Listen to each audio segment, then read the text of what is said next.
Okay, welcome back mga kabayos. So ito na yung part 2. So ito yung gagamitin natin para sa paglilinis ng printhead. So kung wala kayong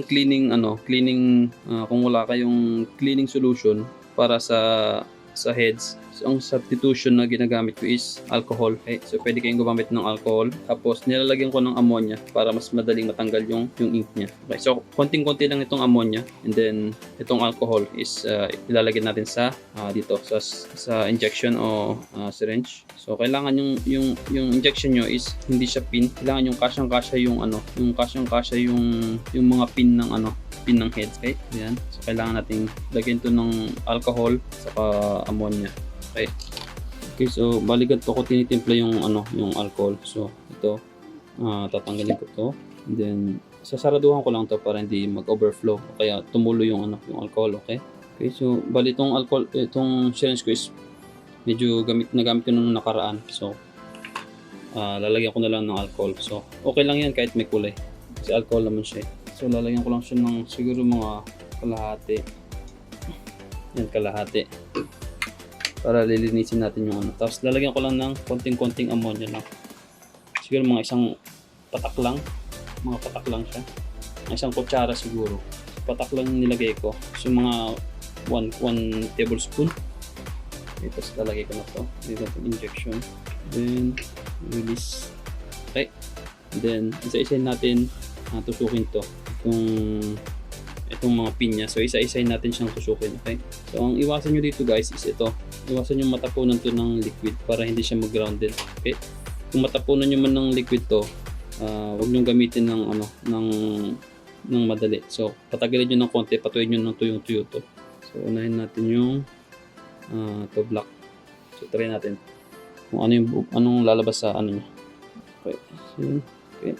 So may lumalabas siya. Hindi lang. Okay. So patak lang. So okay lang yan.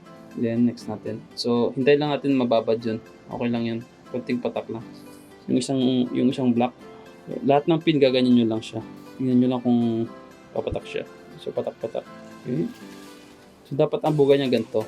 Ang normal na pin, ganito yung buga niya. Yan. Kung makikita nyo, napapansin ba? Okay, tataas ko. Kung makikita nyo yung buga niya, ganito. Parang ulan siya. Yan siya. Yan o, parang ulan siya. Kung makikita nyo ito, ganyan yung normal na patak. So yung ganong patak is walang barado pag ganun. So kung makikita nyo to, yun o, yung ulan, kung makikita nyo yung ulan, ganyan dapat yung lahat. Okay, dapat walang space yan para kitang-kita. Okay, and the next, itong red.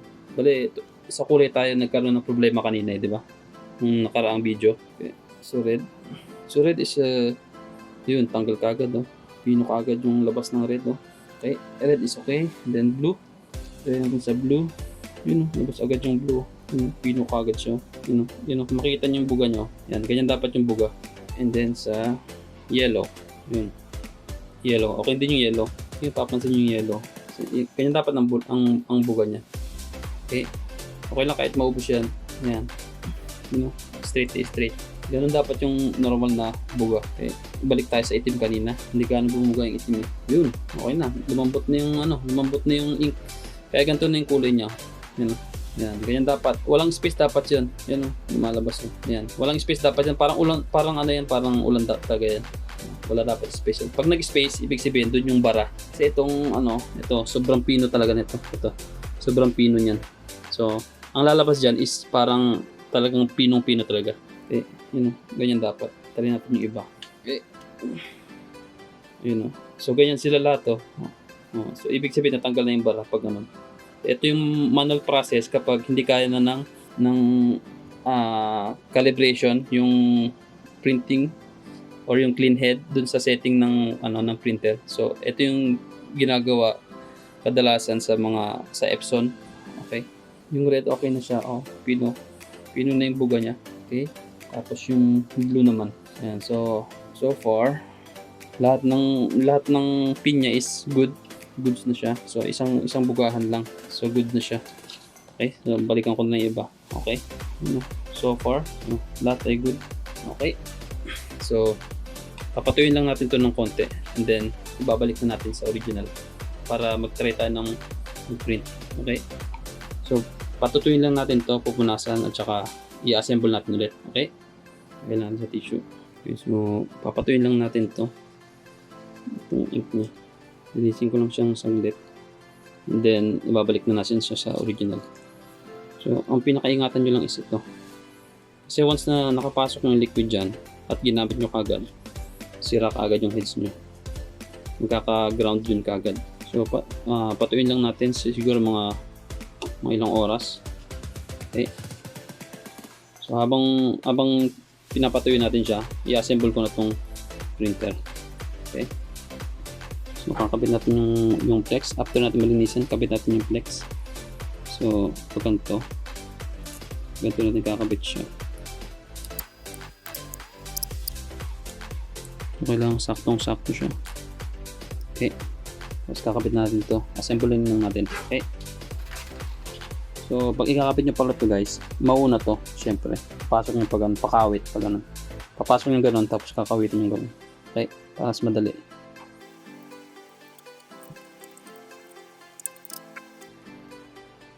Tapos kakapit lang natin unti-unti.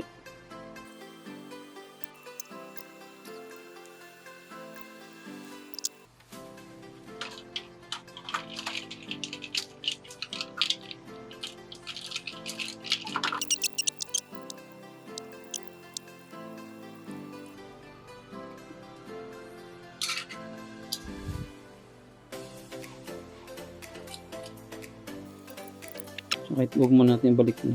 Okay, so try natin. Okay. Ayun, ano ako.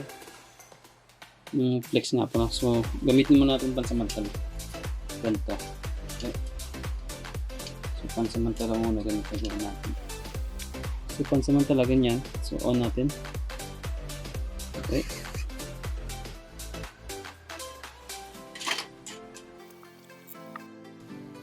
Okay guys, so bago ko nga pala makalimutan guys, so kung naalala nyo yung sinabi ko nung una, yung pag madulas yung papel, ayaw kainin, so pwede kayong gumamit ng electronic cleaner o yung pang endas para dito sa roller nya.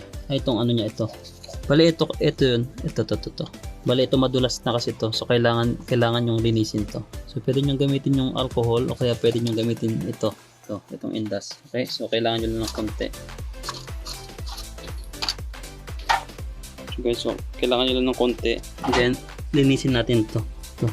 Bale ito yung kumakain to. So linisin nyo lang to kapag nahirapan siyang kainin yung papel. So ito, linisin nyo lang to guys.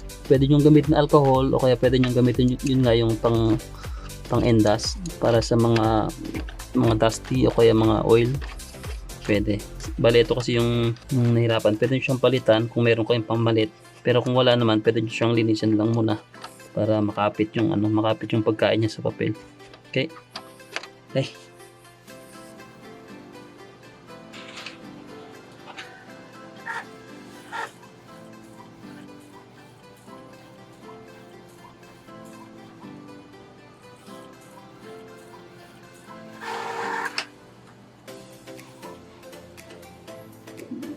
Ayun ako guys.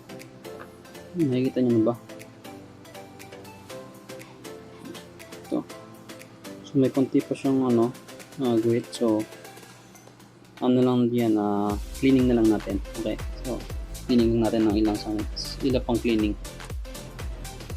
Okay nga pala guys. So meron palang isang hack dito. So life hack. So kung ayaw nyo magsayang ng ink, pwede nyo siyang i-bypass dito. Kung nakikita nyo itong hose na to, so pwede nyo itong tanggalin, and then dito natin higupin yung ink. Okay, so ito yung life hack dito sa ink. So para hindi tayo magsayang ng maraming ink, pwede natin tanggalin to. Ito guys, pwede natin tanggalin, and then pwede natin dito na lang higupin yung ink. Pwede natin i-life hack dito para hindi ganong marami yung masasayang na ink. Okay, so ito, pwede natin siyang higupin dito. Okay, siguro kahit mga konti lang, yung sakto lang na makakuha tayo ng ink. Para hindi naman ganong sayang yung ink. Okay, so ito. Mga gato, pwede na siguro to. Yan, aakyat na yung ink nun. Then, okay na yung itin niya. Okay, so kahit mga ganito guys. Okay, so yun yung life hack dito. So, actually, pwede mo itong gamitin para hindi ka na hindi na siya mapunta sa waste pad. Pwede mo itong gamitin, tapos ilabas mo na yung tubo. Lagyan mo lang ng bote dito para doon na lang magtatapon yung ink. Okay, sa ngayon, ibabalik ko muna. Kasi, yan, balik ko muna siya. Okay guys. Ito, keep lang natin yun dyan. And then, try natin mag-print ulit. Okay, so, try natin mag-print.